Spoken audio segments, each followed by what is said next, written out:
દર્શક મિત્રો, stay safe stay home, પરંતુ કેટલાક એવા હોય છે કે બીજાને પોતાના ઘરમાં બોલાવતા હોય છે.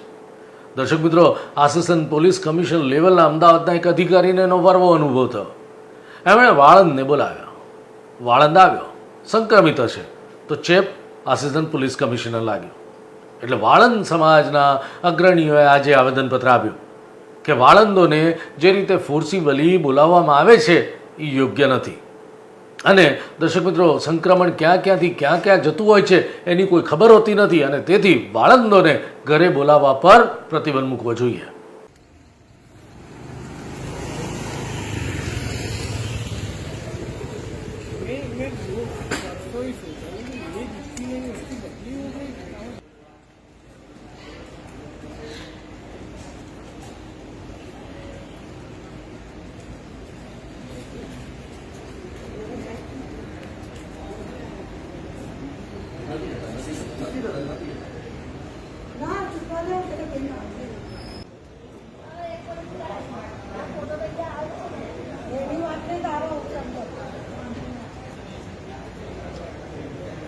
વાળંદ સમાજ દ્વારા શું રજૂઆત કલેક્ટરને કરવામાં આવી?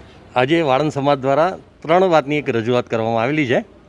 પ્રથમ તો એ કે આ કોરોના વાયરસના કારણે, લોકડાઉનના કારણે વાળંદ સમાજ ખૂબ જ આર્થિક તંગીની પરિસ્થિતિમાં આવી ગયો છે.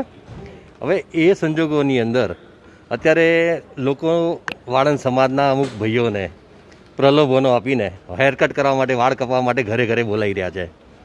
હવે ઘરે ઘરે બોલાવે છે. વાળંદ સમાજના અમુક કારીગરો જે ગરીબ વર્ગમાંથી આવે છે તે લોકો ચંદ રૂપિયા ખાતર એ લોકોના ઘરે ઘરે જઈને હેરકટ કરે છે. પણ હમણાં તાજેતરની અંદર 4 દિવસ પહેલાં અમદાવાદનો તાજો દાખલો લઈએ તો અમદાવાદના તાજેતરમાં આસિસ્ટન્ટ મ્યુનિસિપલ કમિશનર સાહેબને કોરોના વાયરસનો કેસ પોઝિટિવ આવ્યો. થયેલું એવું કે એમનું 4 દિવસ પહેલાં એક વાળંદ હેરકટ કરી ગયો હતો. જે વાળંદ હેરકટ કરી ગયો હતો એ વાળંદને પોતાને જ પોઝિટિવ હતો કેસ. વાળંદને પણ ખબર નહીં.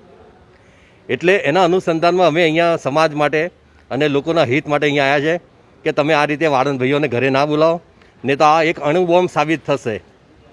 એક અણુબોમ્બ સાબિત થશે. કાં તો વાળંદને કેસ પોઝિટિવ આવશે, કાં તો તમને કેસ પોઝિટિવ આવશે. એટલે અમે સાહેબને એક વિનંતી કરી કે સાહેબ આ વસ્તુને અટકાવો, પોલીસ પગલાં ભરો, તાત્કાલિક પોલીસ પગલાં ભરો, અને જે કોઈ બી આવી ગેરકાનૂની પ્રવૃત્તિ કરતો હોય એની સામે કાયદેસરના પગલાં ભરો કે જેથી કરીને આવનારા સમયની અંદર આપણા સમાજને નુકસાન ના થાય.